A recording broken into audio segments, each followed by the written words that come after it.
Hey, this is Sir Charles Carey. I want you to join me on Tuesdays at 7 p.m. for the Tru-Mu podcast, True Music. That's where we talk about all things. I'm a musician, singer-songwriter, producer, engineer. All things creative. Me and my co-host, Carl T. Smith, the smooth one, will be glad to hear you, glad to talk to you, answer your questions, and talk all things music. The Tru-Mu podcast, Tuesdays at 7 p.m. Eastern Standard. Be part of the energy. I can see that thing that makes men stop, stand still, all in denial, suffer loss of will. All right. So we are back once again with the Tru-Mu podcast. True music, true creativity, true innovation.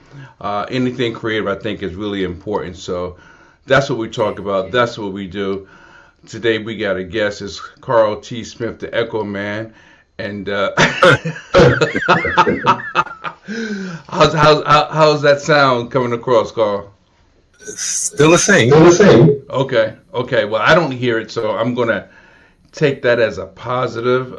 See, I'm gonna adjust my speakers a little bit, and hopefully that helps. I don't know, but how in the heck are you, man? Good. And you? Well, I won't complain, although I probably could. I've got some health concerns, but that's not what this platform is about. Maybe at some point we'll talk about it, but I'm still grateful, man, and I know I have to keep pressing forward to do what I do, as I have basically the entire ride. So, man, let's just keep it moving. Oh, by the way, how's the project coming along?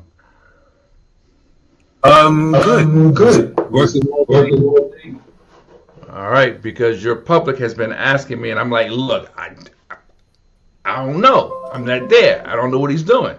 But we're looking forward to hearing your upcoming project, because I know it's going to be fire. It's all good. As you know, we did our event. I don't know, did I see last week? Let's see. Today is what's today's date? Today is the 11th. So a week ago was the 4th. Oh, we'd already spoken about the show. Okay. Show went over very well because we did have a couple of people that were there and a couple of guests discuss last week's topics. Actually, I had a lot of comments outside of the platform about, not just the show, the Tru-Mu show, but about the actual performance as well. So I was glad that went well, and we're continuing to move forward. So yeah, man. So we've had the inductees for the 2025 Rock and Roll Hall of Fame. Now, Glad you made it. Yo, how about that, right? Look, I don't know, I know rock and roll basically is a derivative of, the earlier African American artists who came up. But when I hear rock and roll, because of the way it's been painted, I always see a certain image in my mind, swinging guitars and, kind of like a pop thing. But that's not the origin of rock and roll.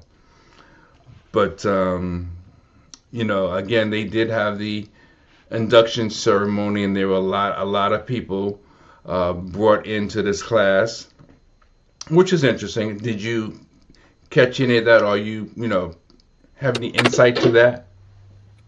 I've seen a little bit of like understanding for DJ. For who? Jam Master J. Oh, really? Has been inducted, I believe. Okay. Now, I know there was a special something for Salt and Pepper. I don't know what the special something was, but I think they were acknowledged in some shape, form, or fashion, which is cool, I didn't see it, though, so I don't know. Normally, I see these things on YouTube, and, I kind of had a little more insight, but did not catch it. But I do know that Outkast was brought in, and I think Andre 3000 made some kind of a speech. I have no idea what he said, but I know they talked about Andre 3000 and Outkast being honored, and then they had Chubby Checker, and I'm like, wow, They went way back. He should have been in there, maybe, Long time ago. Yeah, yeah. I wonder why. I think there's a voting process. Do you know anything about the process? Not a lot. It's just hold on, I'm trying to get rid of it. I think they have a committee. The committee votes on it. I think it's more of Executives or artists or what? Or both? Or I think it's an executive decision. okay, okay. And they Joe Cocker. I do like Joe Cocker. I know he's passed, but something about his style, got that rough and gruff, But I'm an old head, so I kind of like a lot of songs he did. I don't know them all by name, but during his time when he was very popular, I remember like lending myself to his style, especially when he did I think a duet with Patti LaBelle, whichever song that was. That was kind of cool. And Cyndi Lauper, she's another one.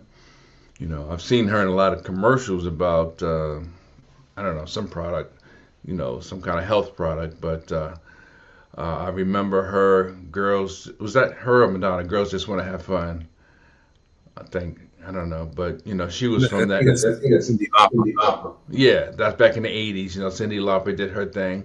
And she was also part of the We Are the World project. I remember them talking about she had all these bangles on or bracelets that was making noise. And, so watching the documentary, you kind of get a little bit of an inside scoop on, how things went down, which was, I found that to be an interesting project with all the different personalities and different artists that were a part of that project. So it was good that she got her just due. And who else was it? Oh, Tom Bell. So I guess it's a writer or composer's kind of Writing. yeah, yeah. So like, wow, But those are the people that I lent myself. There were many other people like Bad Company. I don't know what they did. I can't say that I know their song. I don't know if I've ever heard their music, but I know Bad Company was another group that was a part of the inductees. And who else? Who else? I don't know all the other people, but yeah. But a pretty interesting, I guess, event. Giving people their just due, whether they are still here or not. But look, man, this is the real deal. One of the questions we have for today's podcast is, when should these jokers give it up, man? They've been around for 100 years, maybe 101. I know you got a little ways to go being, so young and stuff, but they've been around so long, but when should they give it up,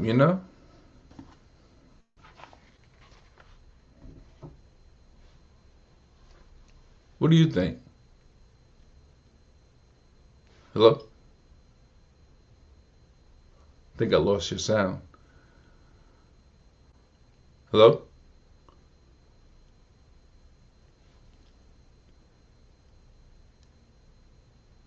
Can you hear me?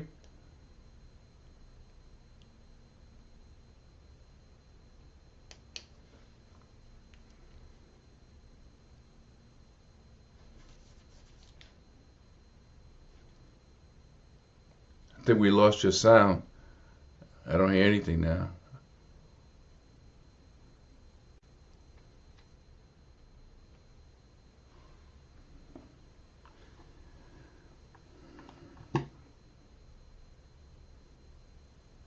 Okay. All right. Come on back in. Sure. Yeah. So, the whole point of today's topic is like, when should these people talking about these actors, these musicians, these vocalists, when should they literally throw in the towel, retire? We've got a lot of people that are performing. They've been around for a while. They were great in their heyday. They may be maybe not as good today, but they have been performing for decades. 2, 3, 4, maybe even 5 decades now. Outside of the ones that literally started when they were like maybe 8, 9, or 10 years old, it's not such a bad thing that you've been performing for 10 or 20, maybe even 30 years.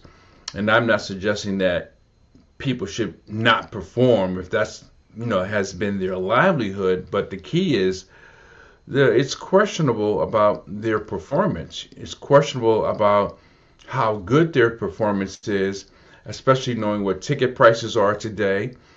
And, people got different opinions.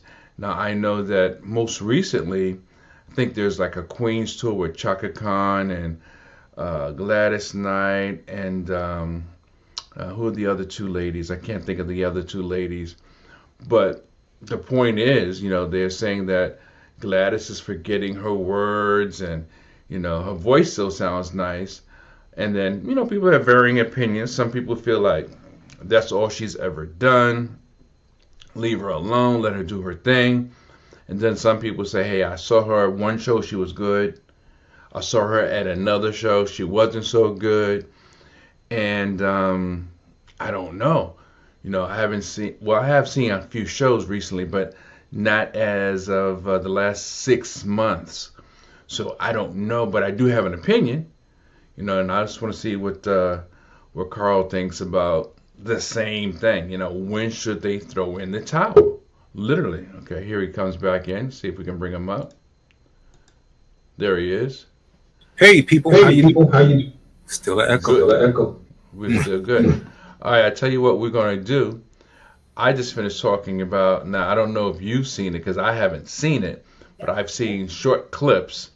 What we're going to do is switch to a different position. I'm going to switch to a different position and reconnect and see if that does anything for the sound effects on your end. So in the meanwhile, when you were gone, I was talking about the fact that people had so many different opinions about Gladys Knight and that, she should throw in the towel. Some people said they saw her and she's still good. I mean, I didn't hear or see the show, so I can't really say, but what I'm going to do is jump off here, jump on another station and rejoin you while you're on, and let's continue the conversation that way. So let me just go. So yeah, Gladys Knight. If you're saying Gladys Knight should quit, I don't know what y'all talking about. And I think she should go until she can't go anymore. That's a fantastic singer. She's fantastic. Everything about her, her performances and everything that she does is great.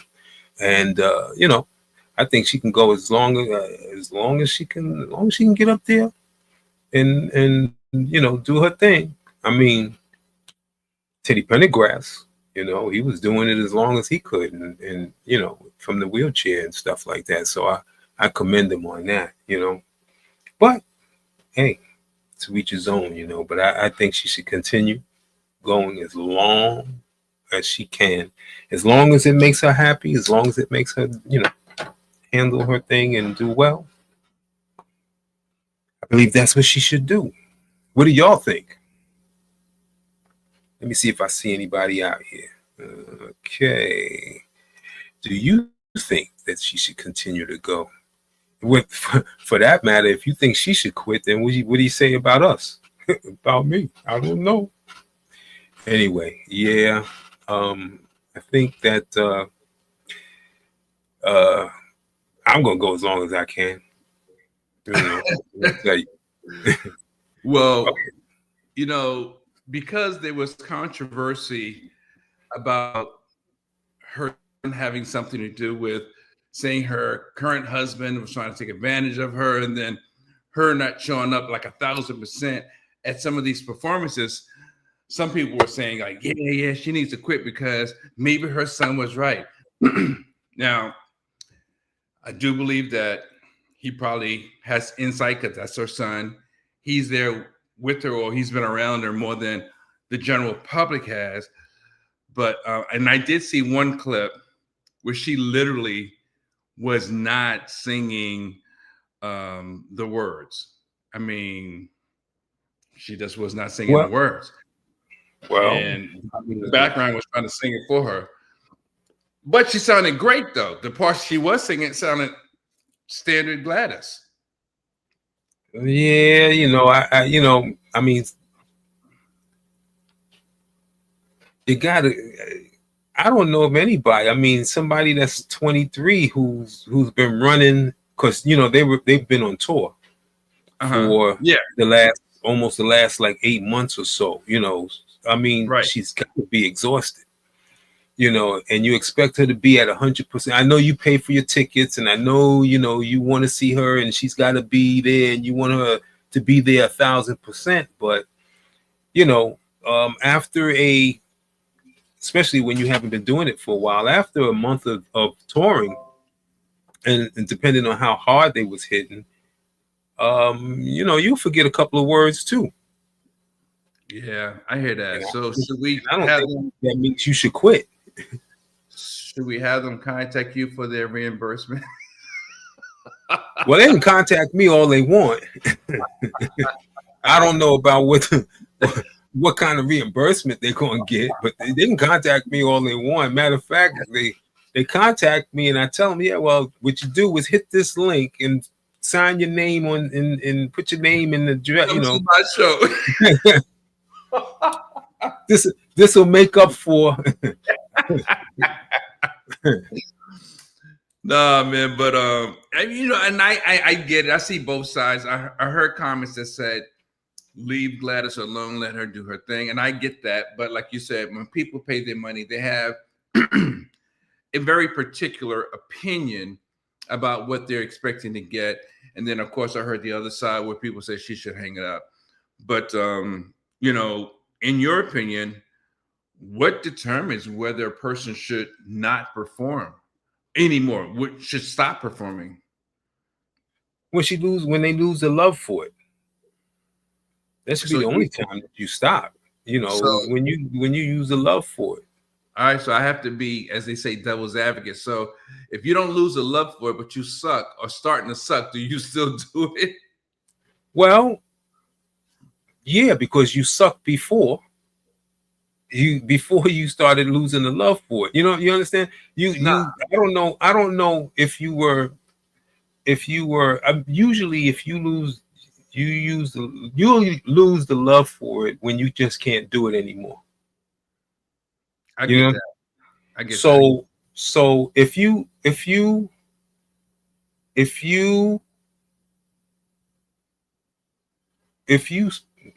suck, usually if you suck, you sucked before. You can be not as good as you were before. There's some cases that I know of that they weren't as good as they were before, but they still give you that experience. Yeah, okay. They still there are some people, and even though there are some people that, or some situations that they're not as good as they were before, the quality, or they're just not good anymore. But the fact that they were on the stage gives the people the same experience, and they still love doing it. They still love doing it. Well, yeah. I mean, I think people are very forgiving. Like if I saw, for example, if Michael Jackson was alive, and let's see, he's, I guess, 60, he would be 68, whatever it is. Even if he was 70 or 75, because he's Michael Jackson, his spins may not be as sharp. His probably would be as spins. Doing 3 spins, he might. He can only do one. Right. And instead of saying he made it say he. There you go. But because I'm a true fan, I might like it regardless because of who he is. But I saw, who was it? Somebody said recently, I took my wife to see a show with all the old timers, and it was a great old timers lineup. And he said, we went there, we sat down, and my favorite group came up there. He was like, golly, what the hell happened? Like, it was like, oh my God. And he said his wife looked at him like, good show, huh? And he was like, oh man, okay, honey. So I don't know if they stayed or left. I don't remember that part. But I guess the point was he had these great feelings of connection. And then when he got there, the reality was it was nothing like it used to be. And of course, he wanted it to be desperately or deeply, but it didn't transpire that way. And because it didn't, he was disappointed. Now, he probably would have stayed if his wife wasn't with him, but he couldn't deny the fact that this is not a good show. I don't care if they had 10 of my favorite groups. This is just not a good show, you know. And yeah, I mean that happens, but maybe they weren't as good as they were, but maybe he changed. Maybe his expectations changed, because there are a lot of people. Listen, there's a lot of people that have been out there big time. Yes. But I know that the people attending the events or the concerts aren't really listening. Because because if they were listening, then they would have heard that the artist wasn't too far off from what he was delivering. You just got better in what you was listening to. Well, that's a perspective. No, listen. I'm trying to tell you, I've been on stages and played for people where, the crowd was cheering and yelling and singing and all that other stuff, and I'm going, what are they singing to? You know what I'm saying? The vocals and everything weren't up to par. Wow.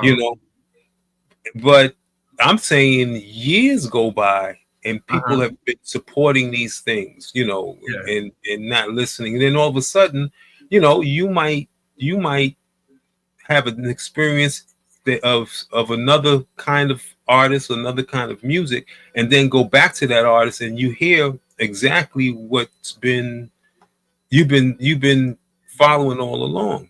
He could have changed. I don't know. I tell you, I went to see at Wolf Trap in Virginia. I went to see Chaka Khan and Kool and the Gang. Now, one time Chaka was headlining.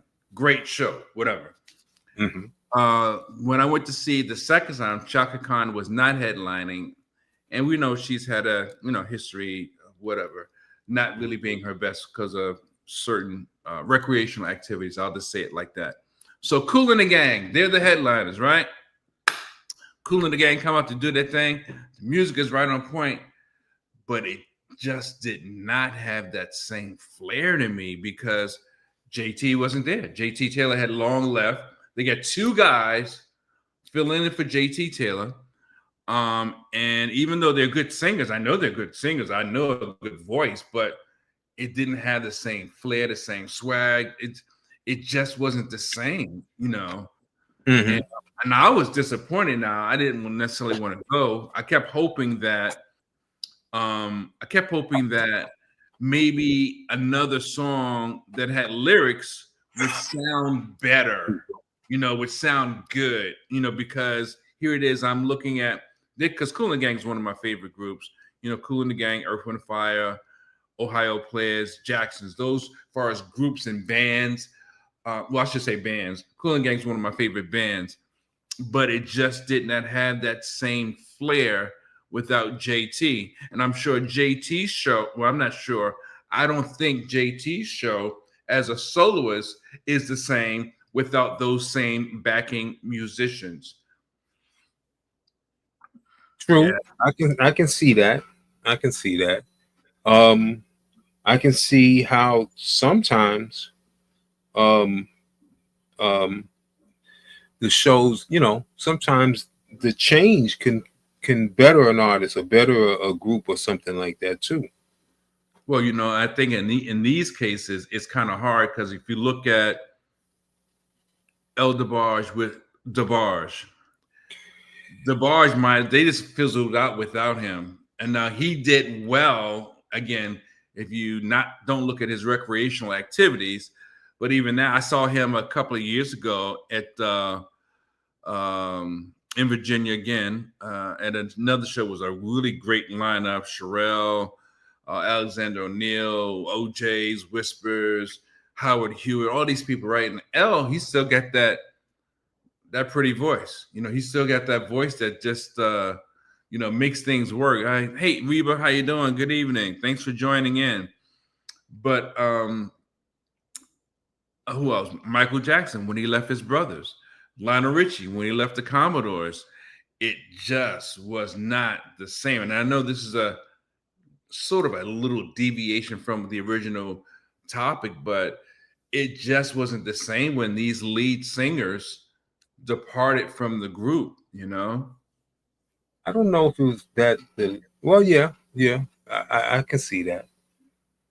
You know, but I think that what happens is the connection to the singer itself.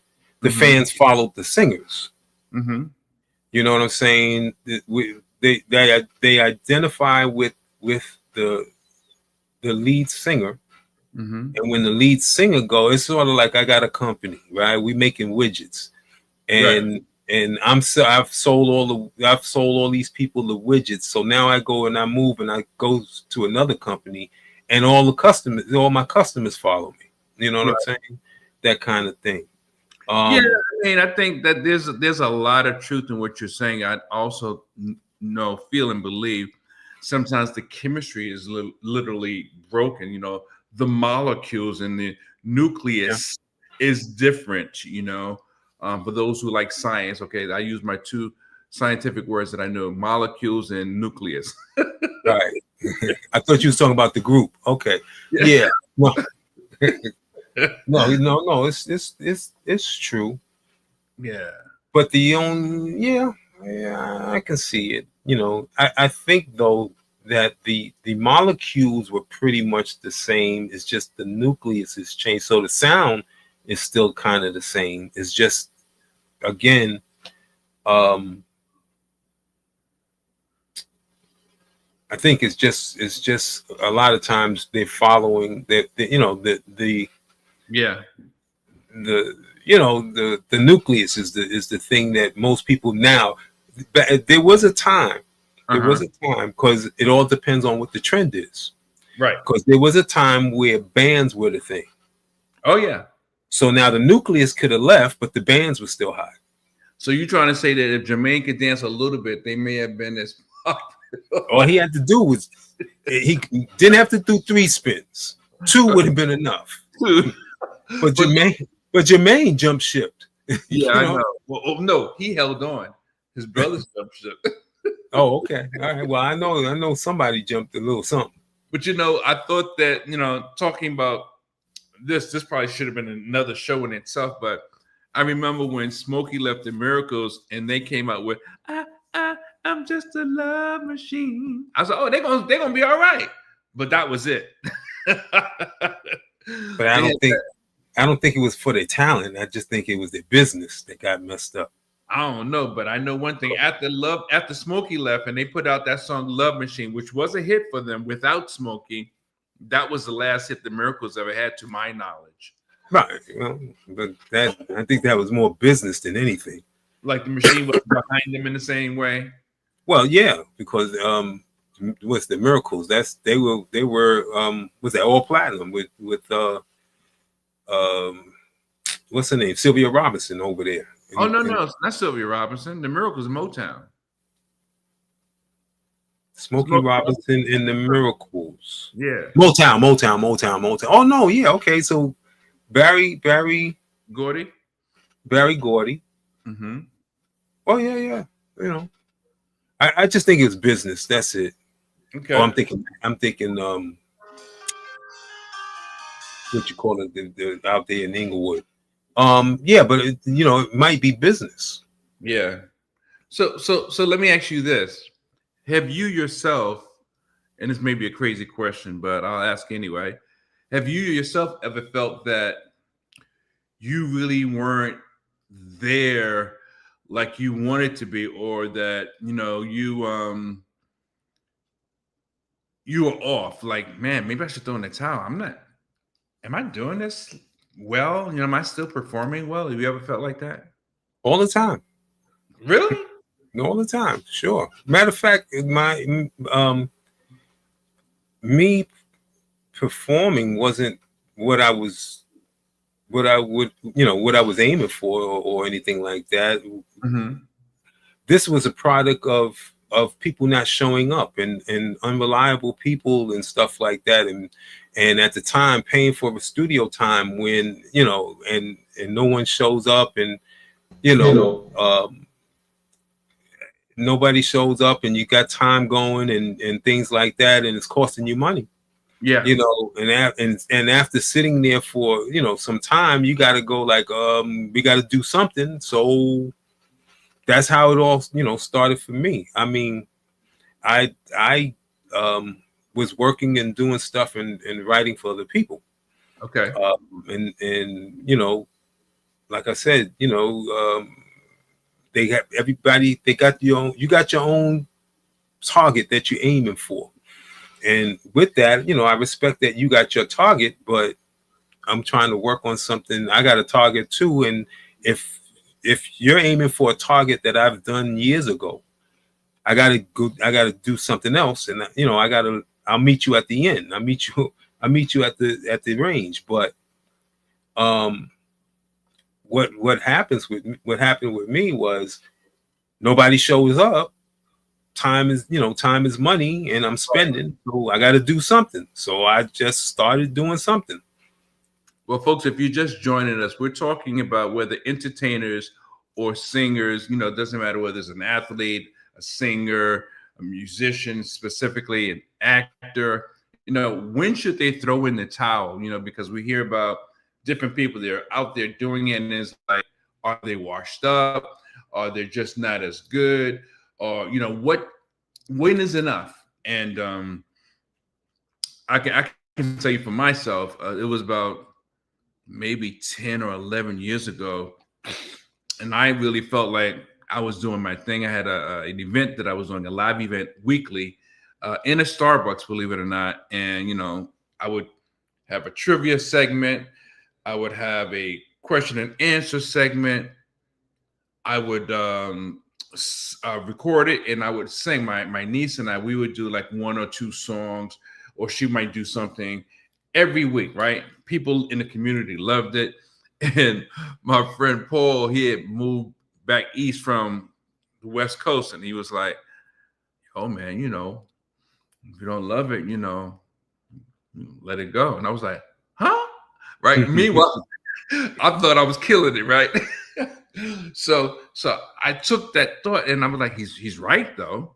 Why do it or put yourself out there if you're really not feeling it, or if you're really off? And just as I speak to when I'm doing keynotes and stuff, I'll talk about being open, honest, clear, and direct. We also have to learn to be open, honest, clear, and direct with ourselves. So I started assessing myself, going, dang, am I just going through the motions, or am I really feeling it? So I'm going through this back and forth, but here it is, yet that same 10, 11, whatever amount of years later, and I'm still in it, still doing it. But I think sometimes you lose the love for a thing, but sometimes you can also rediscover it. So, yeah, man. Yeah. Well, yeah, I think sometimes again, sometimes you follow a path, whatever the path might be, right? And you kind of veer off the path, or you veer off, where it would be best for you. Right. I know for quite a long time, I used to try to sing like somebody else. Okay. And if you a lot of times if you do that, a lot of times it just don't work, because you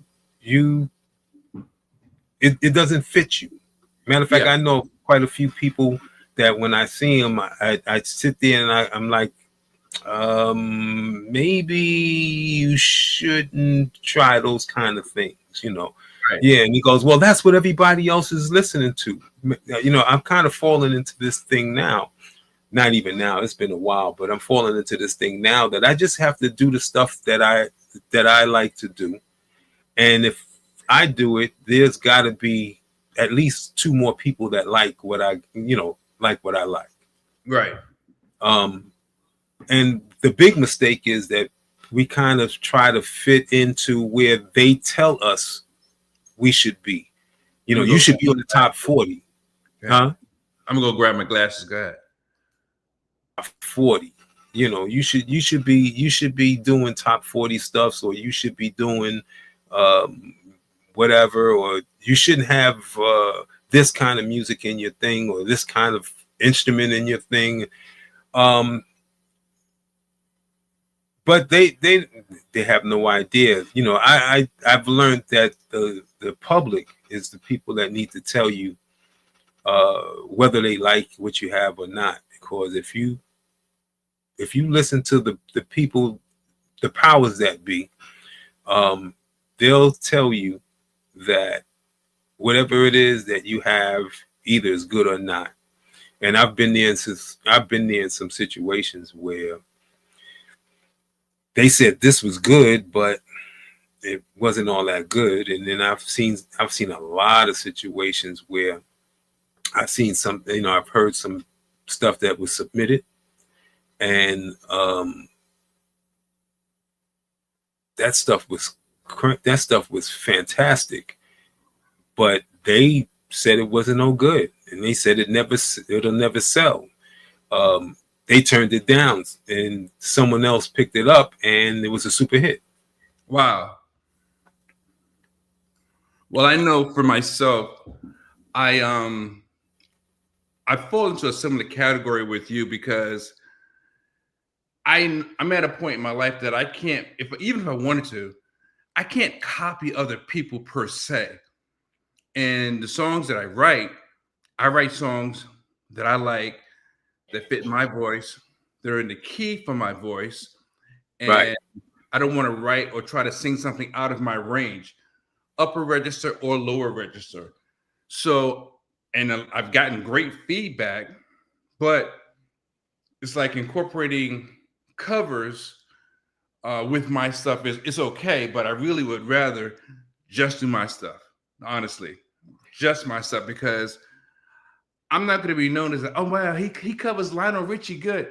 Yeah, that could happen, but I don't want to be known for the guy who can sing Lionel Richie. Well, you cover Lionel Richie good, so they go back and listen to Lionel Richie. Right. So I want to be the guy that, I like Kim, and I can sing his songs, but I'm not Kim. I don't want to be Kim. I would like to be able to sing his song if I want to, but the songs that I've written, and I've gotten good feedback from other songs that I want people to know me for. So that's the direction that I'm really pushing, and I gotta, of course, push more in that direction. And a good example, I look at Frank Sinatra. He was not a great vocalist. Dean Martin, Bing Crosby, Bobby Darin. To me, many of them could sing circles around Frank. However, Frank, as the chairman of the board, knew how to craft a song for his abilities.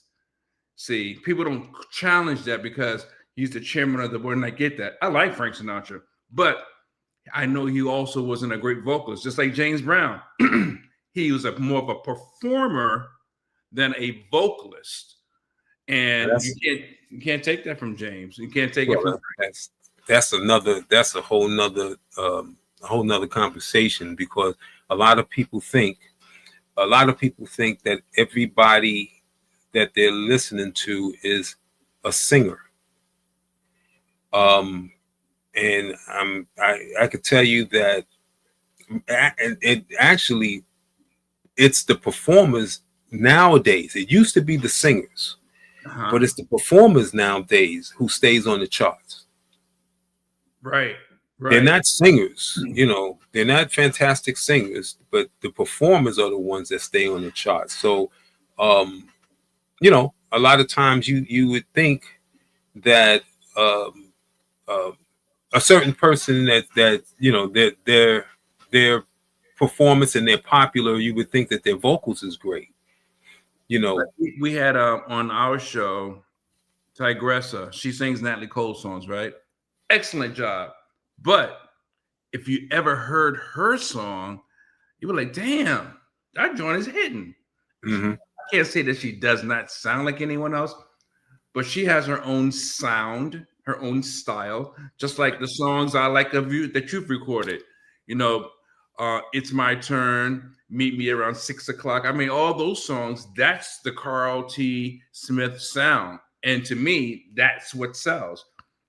With me, I think people like, I got the song "Oh, You're Sexy." They like Bay, The Door. That's my sound. Now, you know, I mean, there may be some variety, or yeah, variety is a good word for some of the other songs in my catalog or my discography, but I have a sound. But what the world is listening to is Kim, is other stuff, and I would probably come lower on the chart as far as preference, and that's fine.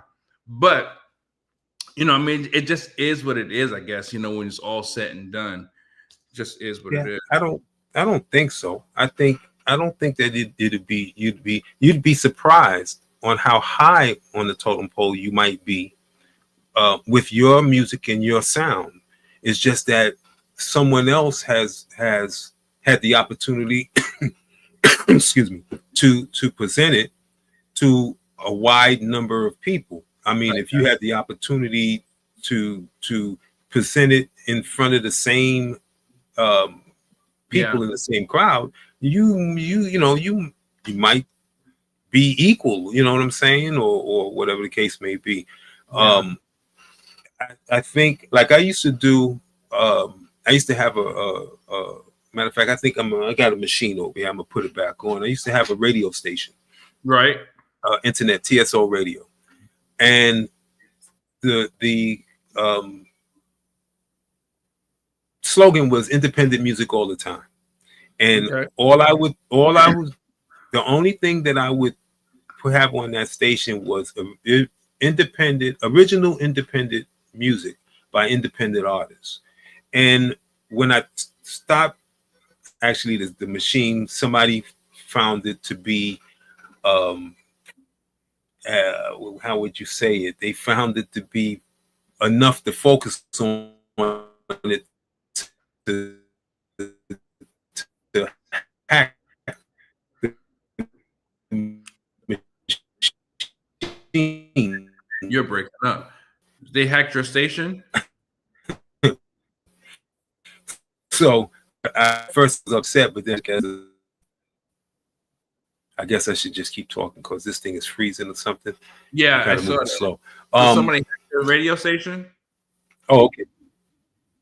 Yeah. So like I said, so they hacked the radio station, you know, and like I said, at first I felt kind of some way about it, but then I said, well, it must have been good enough for them to wanted to focus on it to take it down. But when it went down, there was a lot of people all over the country that was contacted me wanting to know why did I take the station down. And their reason was that, well, first of all, the stuff was just as good as anybody else's that was out there, but it wasn't the same stuff that they was hearing every day, the same 5 songs in rotation. Yeah. You know, they got to hear some other music, some new stuff. They got to, you know, start following some other people and stuff. So it became what they were listening to on a regular basis rather than the commercial stations. Gotcha. Well, that makes a lot of sense. I remember when I was still doing that show at Starbucks, to this day, I can't remember who gave it to me, but someone gave me a CD. It had about 12, maybe 15 all original songs, and them joints was hitting. In fact, I was like, I would love to record one of these over with my vocals. But to this day, I never met the artist, to my knowledge. I don't remember who gave me the CD with all these songs. All I know, they were all independent, and I started using those songs at the show on a regular basis because they were perfect. They were perfect for what we were doing.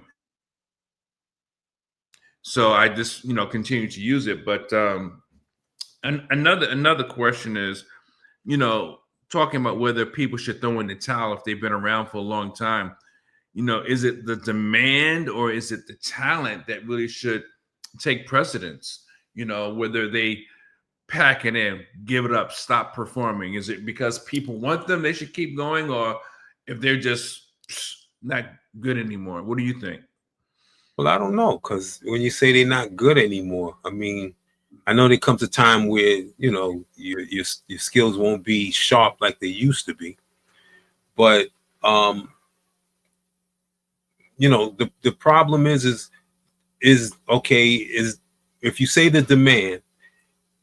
demand from who? So if the demand slowed down on terrestrial radio, but online, there are I don't know, we say it was 8 billion people or something like that.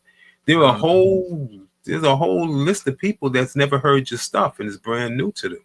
But I mean, like the older artists, when you take the Gladys Knights, the Patti LaBelles, all these people that have been around for a long time, is it because they were good and had hits and they're popular, or is it more important that their talent is still marketable, the skill level is still marketable? Because I look at Melba Moore, and I've heard a couple of her recent singing performances, and I say she still got it. Now, again, whether a person forgets their words or they can't hit the notes, I think that might not hitting the notes might be more something to consider versus forgetting the word, because there's always a way of playing that off. Well, not hitting the notes, then don't hit that note. You just change the note. That's just like when I'm dealing with somebody and they're doing a cover tune, but they can't get past the key of the song. So if the song was the song that you've been listening to was in the key of E, you'd be surprised to know that song wasn't written in that key. Okay. So, change the key so that you can sing it.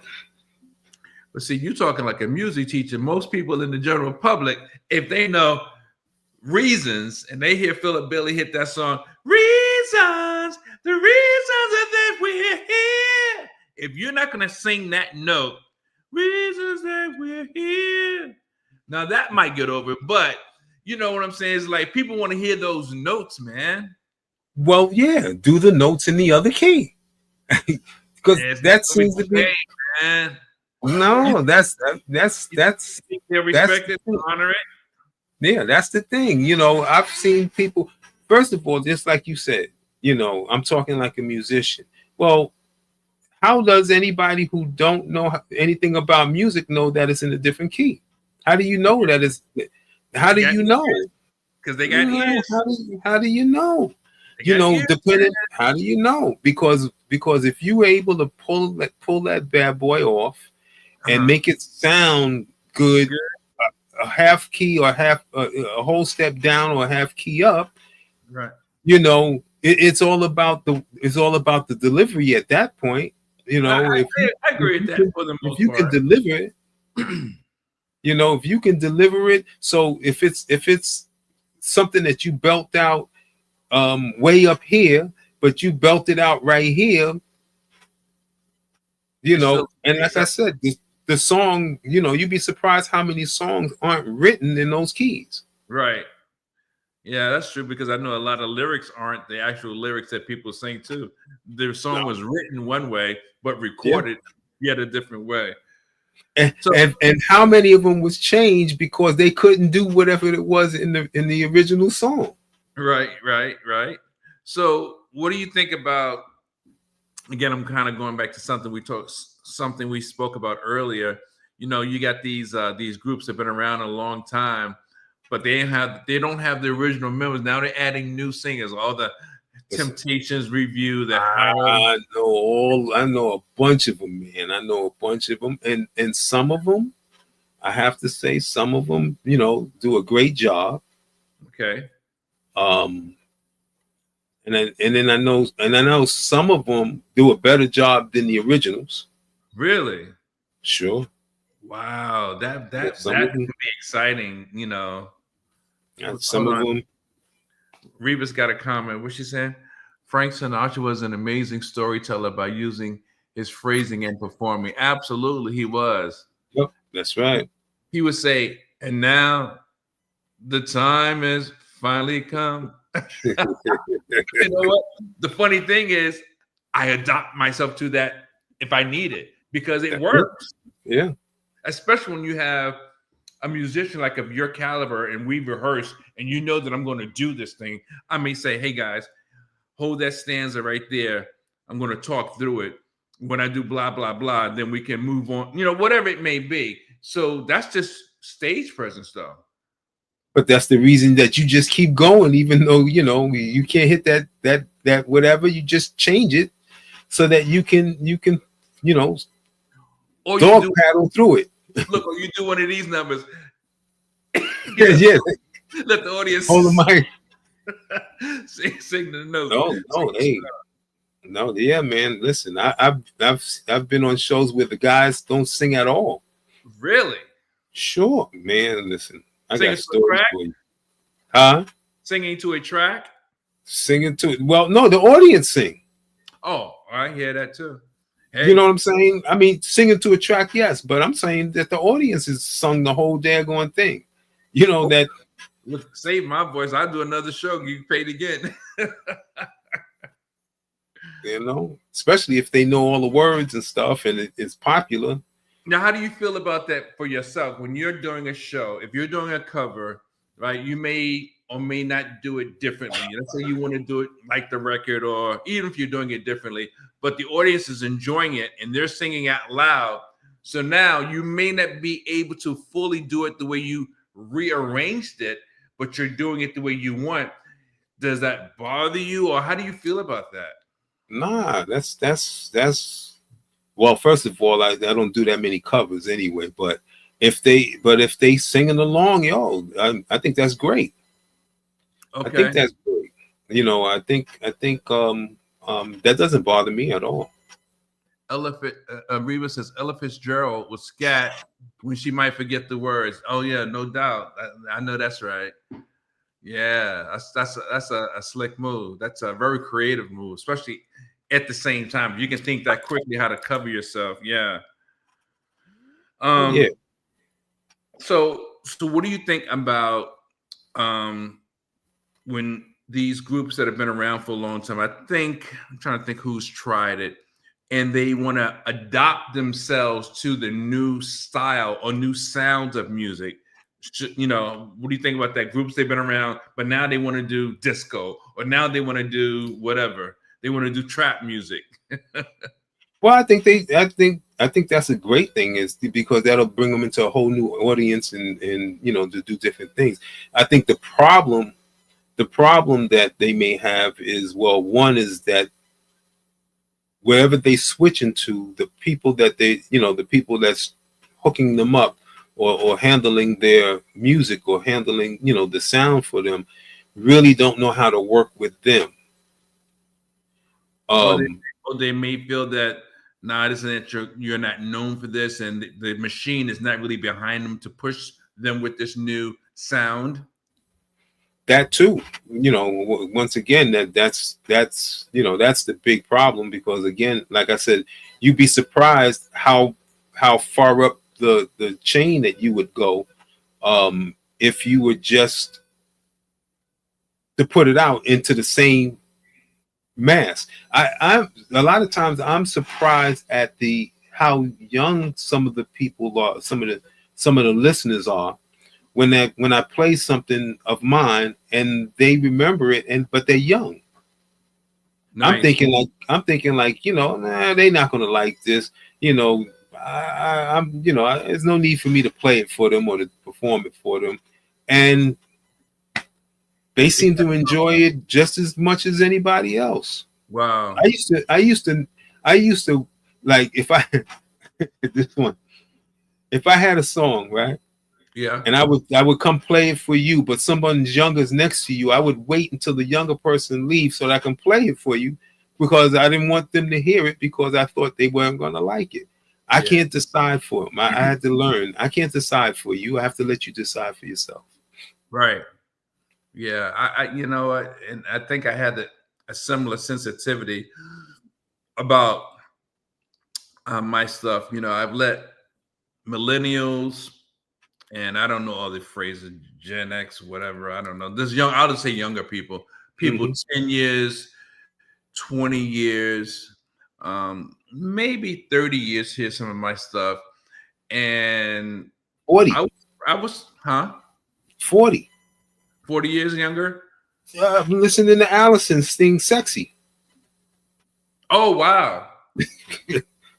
Well, like, you know, I would think they might not like it, but if they find something about it catchy, interesting, I'm not only am I impressed, but I'm happy, because I feel like, okay, so I can reach a different age group. I know that, again, when I was in the studio, I think there was some like late 20-year-olds, like, yo, man, you that's your stuff. And they were like surprised that I put out a song that may lend itself to what they're doing. And I'm like, yeah, to me, it's no big deal. But to them, they were surprised. And then later on, when they left, the engineer was like, yo, man, they be impressed with you doing what you do, because it inspires them to do what they're doing. I'm like, wow. I was just so shocked, honestly. Where people love being a part of the show. Yeah, Reba, you're right. People do love being a part of the show, which is, I think it's part of my style. When I perform, I like to walk out in the crowd and sing to people, get them involved. And a lot of people, they kind of like, you know, a little shy. I get that. But they still are part of the show, whether they're participating or not, because now everyone has seen them, and maybe someone is feeling like, come over to me, come over to me. And then some people may be like, hey, don't come over to me, you know, whichever. but it still makes it a part of the show, because I can laugh it off and continue performing. But I just love people like that, man. I really do. I really love engaging people when I'm doing what I do. I mean, it's just, to me, that's part of the show. You know, it really is. So what do you think about, you know, we're talking about, if you're just joining folks, we're talking about when should people retire from the entertainment business, singers, dancers, actors, maybe even athletes. You know, it's all a form of entertainment. So what's your thought on all these tribute groups? Earth, Wind, and Fire got a tribute group. There's a guy going around doing Luther Vandross. I mean, I'm not saying it's wrong or bad, because I even thought about doing Lou Rawls. You'll never find, you know. Seriously. Lou Rawls, I don't think he ever really got his true credit. I mean, he had his moments, but Tobacco Road, and of course, You'll Never Find, I'll See You When I Get There. He even did a Broadway, had a Broadway album, and I think that would just be a great thing, but it can't be everywhere at one time. I think that, again, well, I know a bunch of them. Tribute groups. Okay. Yeah. I know a bunch of them, and I think it's a good thing. I think, you know, there's lanes.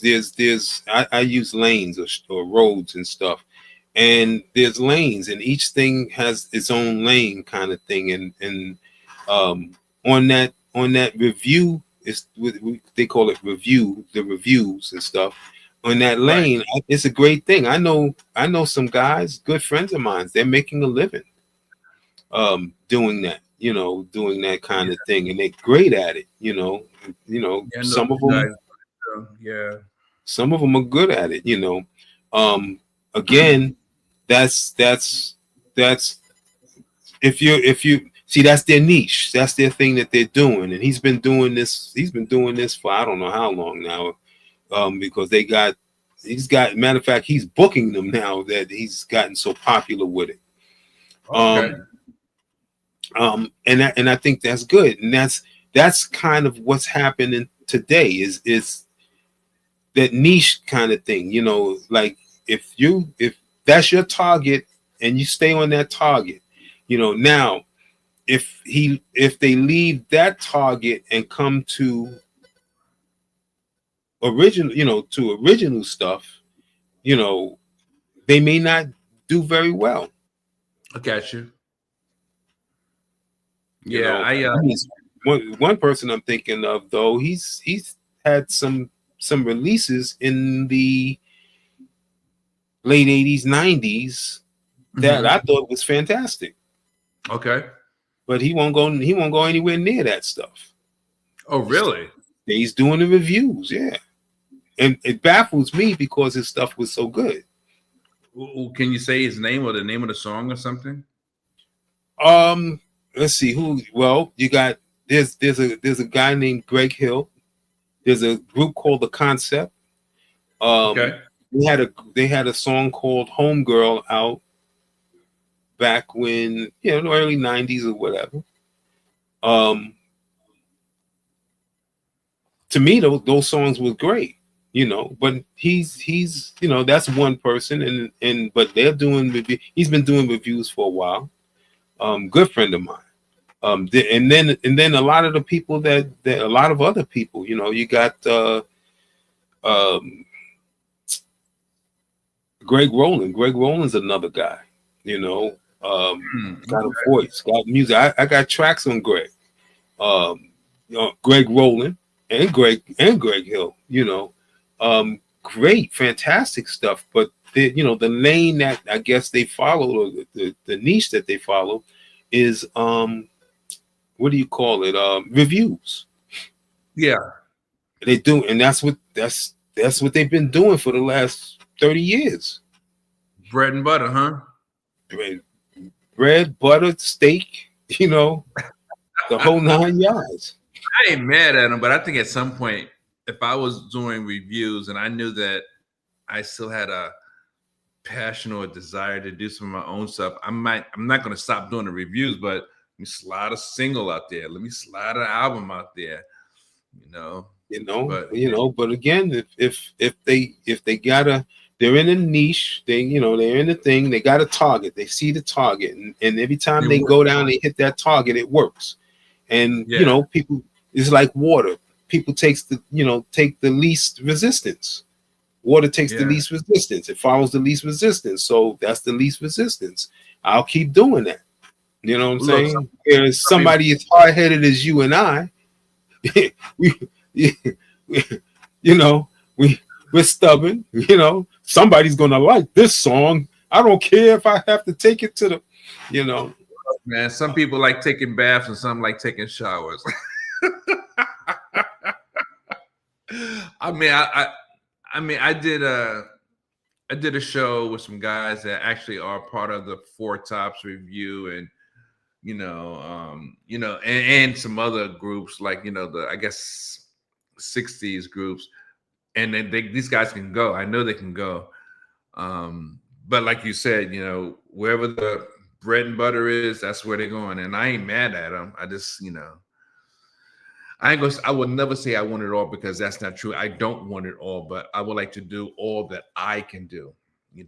All that I can do. So, well, now this is the thing too. Now I know we're not as old as some of these other folks, but to me, when people got inducted into the Hall of Fame or were considered icons, they was doing it for 100 years. Now it seems like all you need is 10, 15 good years, or 10, 15 good hits under your belt, or a handful of hits under your belt, and your icon status. You kind of see that? Are people being given icon status sooner than they did in yesteryear, or is that just my imagination? Well, I think there are more people,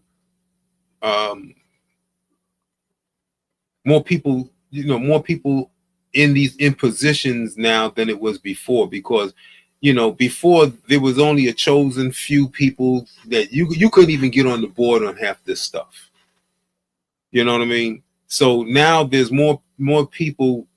They let more people in the door, so it's a little easier to get my thing on something, where before you couldn't even get close to the venue. So I couldn't get close to the Rock and Roll Hall of Fame before. Now there are people in there that will listen to your stuff and say, hey, he's been out here for 2 weeks. I think he needs to be in the Rock and Roll Hall of Fame, where, before it was other people. You couldn't get in there if you were 100, if you had 1 million hits and 100 years old. They've been in the business for 100 years. Like I look that's at why. Chris Brown, for example. Check out Chris Brown. Mm-hmm. He's been out for, I guess, about 20 years now. Even though that was a fast 20, I ain't gonna lie. But they're talking about iconic. Now, I think he is of iconic status. I really do, because he's a good performer. He sings, he dances. He's been in a couple of movies. And when we were growing up, that really gave you that full, to me, iconic status. Look at Sammy. He juggled. He did stand-up comedy. He sang. He played trumpet. He played drums. He acted. I mean, he was a host if he needed to. That's 7 different careers. So today, you look at the performance of today. Now, actually, if you look in the 80s, you were a sellout if you were a rapper and you started doing TV. That was after MC Hammer. But now, any rapper, look at Method Man. He's doing TV. He's still doing his music. He's probably dabbling in other ventures. It's acceptable. So I look at Chris Brown. I think he's an exception. I know that Usher has sang, produced. He's done a little acting. That was a fast 20 years, man. And they are of that iconic status now. Before, it seemed like it would be 30 or 40 years, Well, once again, the doors has opened and allowed some other people, some other decision makers to come in. Okay. And those decision makers are the ones that's looking back going, if I was born in the 80s and I'm coming up now, and the music that I came up with is, 2000s, 2000s, and I'm on the board, that's who I'm looking for, because the people that came up then, I ain't looking back at Gladys Knight, or they ain't looking back at Chuck Berry, or that kind of thing. They looking back at their time and their music and their music influences and stuff like that to bring them on. Just not totally baffling, but it sort of baffles me because as I grew up, I saw these people with all these different talents, that we would see on television and in movies and stuff. And I was being told, oh, you can't do that because you won't be taken serious. But my heart is like, nah, man, that's in me. I got to get that out of me. I was born with those interests and abilities. So why do I have to stuff it? Because society says this is the way you do things. What? Yet I conform somewhat, but I burst out the door like a rebel with the cause in other aspects, because one of my perfect examples, when I left New York and came here to the DMV, as they call it, I didn't do anything creative for at least 5 years. At the time I was married, and I felt so lost. I was like a kid sitting on the bench waiting for a bus, just sitting around, just looking. And this lady, because I was working with a company. Her name was Sharmella Smith. I'll never forget it. I said something, it must have been like expressing some interest. She's like, really? There's a place downtown you can go.